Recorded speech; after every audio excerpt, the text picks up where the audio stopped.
माता की, भारत माता की। बाबा साहब भीमराव अंबेडकर, बाबा साहब भीमराव अंबेडकर।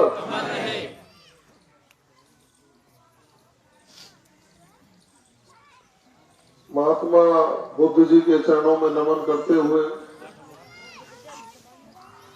मैं नमन करूंगा भारत रत्न बाबा साहब भीमराव अंबेडकर साहब को।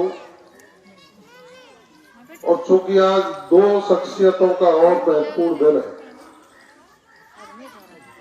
आज पूर्व प्रधानमंत्री माननीय अटल बिहारी जी वाजपेयी साहब की जन्म जयंती है, उनको नमन करूंगा।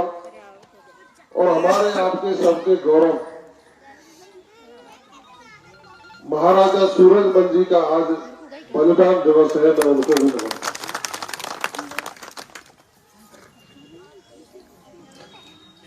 मंच पर विराजमान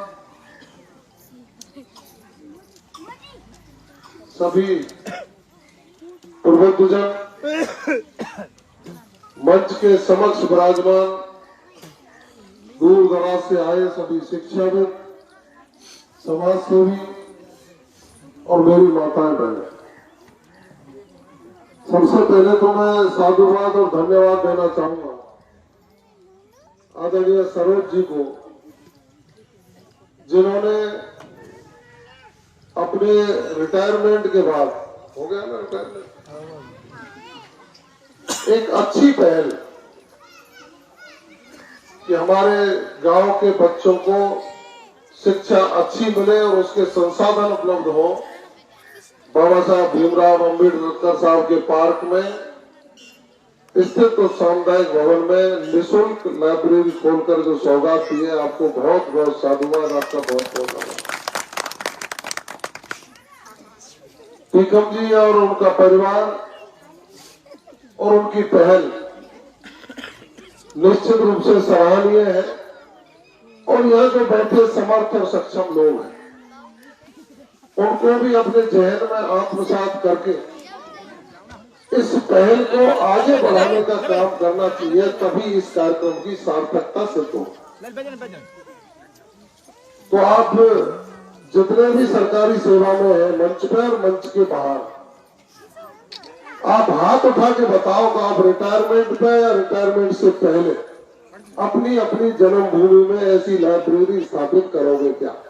बताओ कौन कौन सा?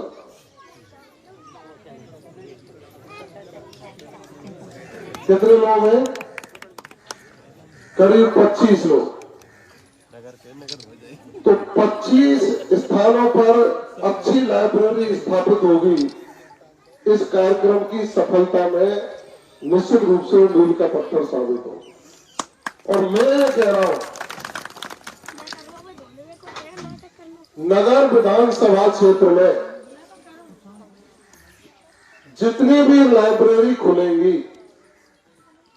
उनमें मेरा भी अंशदान सुनिश्चित रूप से रहेगा।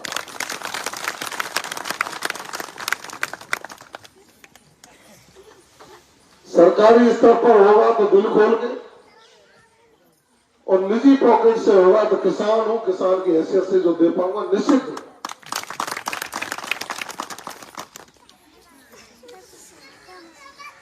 मैं नमन करूंगा सरोज जी के माता पिता को और टीकम जी के माता पिता को, कि जिन्होंने ऐसे सद्भावी,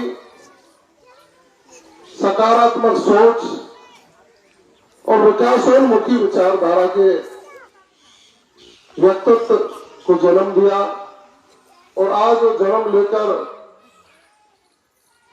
समाज में अपनी भूमिका सुनिश्चित कर पाए हैं। लेकिन टीकम जी, आपको सौभाग्यशाली समझता हूं। आपने कोई पता नहीं कितना बड़ा भजन किया है, जिससे आपको सरोज जी जैसी अर्धांगिनी और धर्म पत्नी मिली। निश्चित रूप से आपने कोई बहुत बड़ा पुण्य किया होगा, आपको भी बहुत बहुत साधुवाद। तो मैडम ने करे अभी मिजोराम वकील फीस के हिसाब से बात कर रहे हो।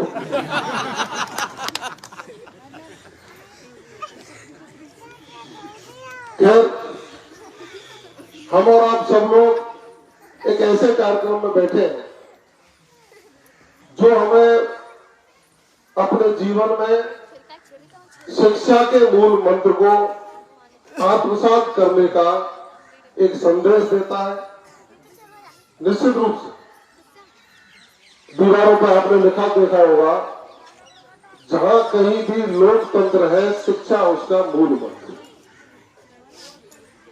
और संचालक जी जो रामन जी खोलिया है, वो अभी चर्चा कर रहे थे महात्मा ज्योतिबा फूले साहब का, कि उन्होंने शिक्षा के क्षेत्र में अपनी पहल की और पहल को आगे बढ़ाने का काम आदरणीय रमाबाई अंबेडकर और बाबा साहब भीमराव अंबेडकर साहब ने किया। मैं आपको थोड़ा सा इतिहास के पन्नों में ले जाना चाहूंगा। आज हम और हमारी औलादें पाश्चात्य संस्कृति की ओर बढ़ रहे हैं। पाश्चात्य संस्कृति के प्रभाव से अपनी दिनचर्या तय कर रहे हैं, अपना चाल चलन तय कर रहे हैं, अपना रहन सहन स्थापित करने का काम कर रहे हैं। लेकिन उनको ये ध्यान नहीं है कि विश्व में हम यदि चिंतन करें और खोज करें तो भारत ही वो देश है जहां सबसे पहले विश्वविद्यालय की स्थापना हुई। नालंदा विश्वविद्यालय और तक्षशिला विश्वविद्यालय विश्व में सबसे पहले स्थापित होने वाले विश्वविद्यालय है। तो मैं नई पीढ़ी के नौजवानों को निवेदन करूंगा, जो विदेशों में रहने वाले लोग हैं, जिस संस्कृति को हम आत्मसात करके अपने आप को विकृत करना चाहते हैं, उन लोगों ने अध्ययन भारत के ऋषियों मुनियों की परंपरा